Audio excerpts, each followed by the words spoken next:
अखण्डमण्डलाकारं व्याप्तं येन चराचरं तत्पदं दर्शितं येन तस्मै श्रीगुरुवे नमः। भक्ताविलासाचरितानुसारि दुग्धाधिचूरेण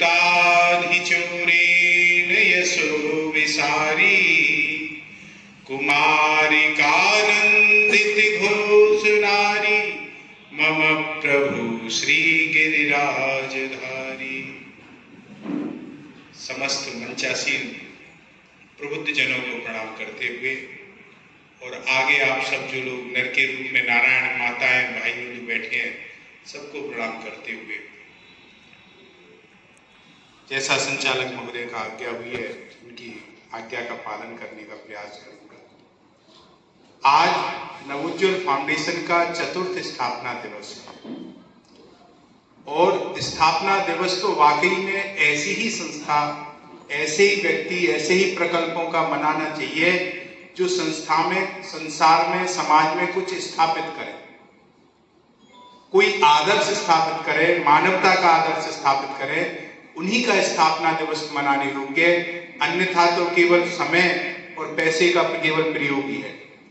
तो नवोज्ज्वल फाउंडेशन के द्वारा समाज में एक आदर्श स्थापित किया जा रहा है। सबसे बड़ा आदर्श यह है कि कम संसाधन में अधिक सेवा। आपके पास बहुत बड़े संसाधन है, उनसे आप सेवा करें, अच्छी बात है, करना ही चाहिए, लेकिन कम संसाधनों से और समाज के वर्ग को ज्यादा से ज्यादा लाभ पहुंचाया जाए, उस दिशा में जो नवोज्ज्वल फाउंडेशन का कार्य है वाकई में साधुवाद के और तारीफ के लायक कार्य है। चूंकि मैं लगभग शुरू से ही जुड़ा हुआ हूं तो प्रत्येक प्रकल्प को, प्रत्येक कार्य में देखता भी आ रहा हूं, तो जिस तरीके से कार्य कर रही है तो मैं गिरिराज जी से, परमात्मा से प्रार्थना करूंगा कि ये जो संस्था का स्थापना दिवस है आदर्श तो स्थापित करे ही करे और नए नए कीर्तिमान स्थापित करती रहे भविष्य में, ऐसी मेरी गिरिराज जी से कामना। दूसरी बात, समाज विहीन मानव जीवन संभव नहीं है। कोई व्यक्ति जो सोचे कि मैं समाज के बिना अपना जीवन जी लूंगा तो वो नहीं है, चाहे वो अहंकार में कितना भी चलता रहे, किंतु कहीं ना कहीं उसे महसूस होती है समाज की, अब नहीं तो कल, कल नहीं तो परसों से समाज की आवश्यकता महसूस होती है। ऑक्सीजन का बिल देखोगे कितना है और हम निरंतर उसका प्रयोग कर रहे हैं, तो ठाकुर जी ने कितना दिया है। अगर हम महसूस करें भगवान की कृपा का तो प्रति क्षण और प्रति कदम पर वह महसूस होगी। तो यहाँ पर उस समय पर जाकर के सेवा की गई तो प्राणवायु वायु दे रही है, पृथ्वी हमें सब कुछ दे रही है, भोजन, वस्त्र और तो और जैसे ट्राईसाइकिल, गाड़ी के लिए, मकान के लिए सब दे रही है। अन्न पृथ्वी देती है, वस्त्रों के लिए कपास पृथ्वी दे रही है, और जो ये हमारे वाहनों में जिनमें हम चल रहे हैं इनके लिए लोहा वह भी पृथ्वी से मिल रहा है, और इन वाहनों को चलाने के लिए जो पेट्रोलियम पदार्थ है वह भी पृथ्वी से मिल रहे हैं। तो कहने का तात्पर्य सब दे रहे हैं, सब देने में लगे हुए, लेकिन केवल और केवल मानव ही एक ऐसा है वह संग्रह में लगा हुआ है, उसकी वृत्ति देने की नहीं होती है। जबकि ये सतत प्रक्रियाएं सब दे रहे हैं तो हमें भी देनी चाहिए। तो जो नहीं देता है तो मानवता से बड़ा दूर है, वह सच्चा मानव नहीं है। मानव तो वही है जो मानवता स्थापित करे, और मानवता वही है दूसरे के दुख में दुखी हो और दूसरे के सुख से सुखी हो, तो ऐसी मानवता है। दूसरी वस्तु आती है भैया,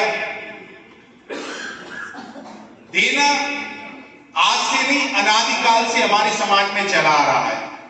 हमारे ऋषि मुनि उस समय से देते चले आ रहे हैं जिस समय कोई लेने वाला नहीं होता था, दूर दूर तक। कौशिक जी आप जानते रहे हो, आज यहाँ मकान एक है, में कोई नहीं है, लेकिन हमारे पूर्वजों का, ऋषियों का ये था, दिए बिना हमें रहना नहीं है। अब कोई लेने वाला नहीं तो दे किसको भाई, कहां देने जाए, बारे बारे पूछते दिए, परंतु हमारा ये बिना दिए हम रहना नहीं है। मानव की यही है कि देना ही है, अब किसे देने जाए। तो ऋषियों ने उपाय निकाला कि अग्निदेव को वाहक बनाए। अग्निदेव कौन है? कुरियर सर्विस वाले अग्निदेव कौन है? पोस्टमैन। वहां पर अग्निदेव को वाहक बनाया और यज्ञ की प्रक्रिया प्रारंभ की, जो कि समष्टि को जाता है। पंडित जी कहते हैं मतलब इदम इंद्राय नमः, इंद्राय स्वाहा, और लास्ट में एक मोहल्ला लगा के इदम इंद्राय इदम नमः। ये अब इंद्र का, ये मेरा नहीं है। कहने का मतलब एड्रेस लिख दिया, एक ठप्पा लगा दिया, जहां का पता लिखा वहां वह पत्र पहुंचेगा। इंद्र के पास गया, अब इंद्र क्या करेगा, वह भी अपने पास नहीं रखेगा, वह भी एक कर्मचारी है, वह समष्टि को बांटेगा।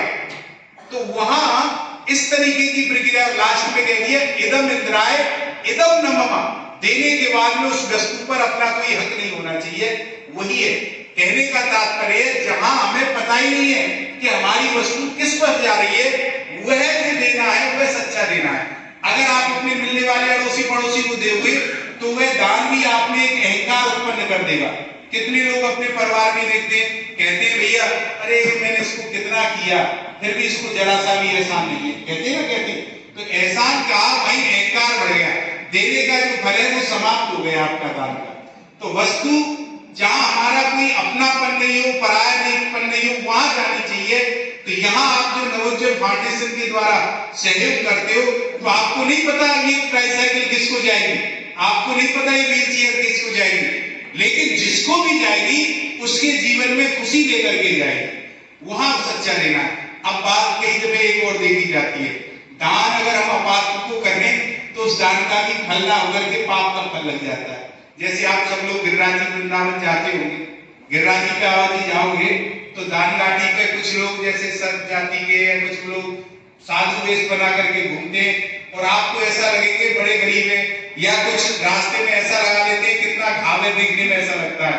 आपके हृदय में दया उत्पन्न हुई, अरे भाई ये गरीब लोग कहेगा साहब कई दिन से मेरे परिवार में चूल्हा नहीं जला है, भोजन नहीं हुआ है, कुछ आप दे दो।